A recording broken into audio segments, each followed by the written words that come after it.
ഞാനിപ്പോ നിങ്ങളുടെ അംന ഫാത്തിമ എന്ന 19 വയസ്സുള്ള പൊന്നുമോള് മരണപ്പെട്ട വീട്ടില് ആ മരണപ്പെട്ടു പോയ പൊന്നുമോളുടെ ഉമ്മയോട് ഞാൻ ചോദിച്ചു, മോള് മരണപ്പെട്ടു, ഇന്നലെ ഖബറടക്കി, ഇത്രയും സമയമായി, നിങ്ങൾ ഇതുവരെ അതിന്റെ പേരിൽ അള്ളാഹുവിനോട് അൽഹംദുലില്ലാ എന്ന് പറഞ്ഞിട്ടുണ്ടോ?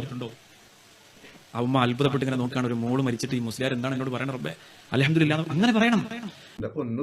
നമുക്കൊന്നും ഇത്ര വലിയ ഈമാനൊന്നും ഇല്ല. ഇങ്ങനെ സ്വന്തം മക്കള് മരിച്ച് 2 ദിവസം കഴിയുമ്പോൾ അൽഹംദുലില്ലാ എന്നൊക്കെ പറയണമെന്നൊക്കെ ചോദിച്ചു കഴിഞ്ഞാൽ നന്ദി പറയണം. പക്ഷെ മരിച്ചതിന്റെ പേരിൽ നന്ദി പറയാന്നൊക്കെ പറഞ്ഞു കഴിഞ്ഞാൽ അത്ര വലിയ ഈമാനൊന്നും നമ്മളെ പോലുള്ള സാധാരണ ആൾക്കാർക്കില്ലേ.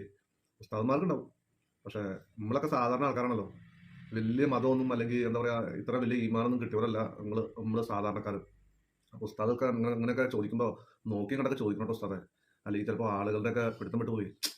ഇപ്പൊ എങ്ങനെയാണ് ഏതൊക്കെ സിറ്റുവേഷൻ അറിയാൻ പാടില്ലാണ്ട് ഇങ്ങനെയൊക്കെ ചോദിച്ചു കഴിഞ്ഞാൽ വല്ലാത്ത ആദ്യം പരിപാടിയായി പോകും. സ്വന്തം മക്കള് മരിച്ചിട്ട് അൽഹംദുലില്ലാ എന്നൊക്കെ പറഞ്ഞു കഴിഞ്ഞാൽ അതൊക്കെ അത്രയും വലിയ ഈമാനൊന്നും സാധാരണക്കാർക്ക് ഉണ്ടെന്ന് എനിക്ക് തോന്നുന്നില്ല. ഇനിയിപ്പോ ഉസ്താദിനൊക്കെ ഉണ്ടാവും, ഞാൻ പറഞ്ഞില്ലേ ഉസ്താദിനൊക്കെ ഉണ്ടാവും, അതൊക്കെ ഭയങ്കര ഈമാൻ ഇങ്ങനെ വർദ്ധിച്ചു ഉള്ളവരാണല്ലോ നിങ്ങൾ. അപ്പോൾ ഒരു കാര്യം പറയാനുള്ളൂ, ഉസ്താദ് നോക്കി കണ്ടൊക്കെ ചോദിക്കുക, അല്ലെങ്കിൽ എന്താ സംഭവിക്കണമെന്ന് പറയാൻ പറ്റില്ല.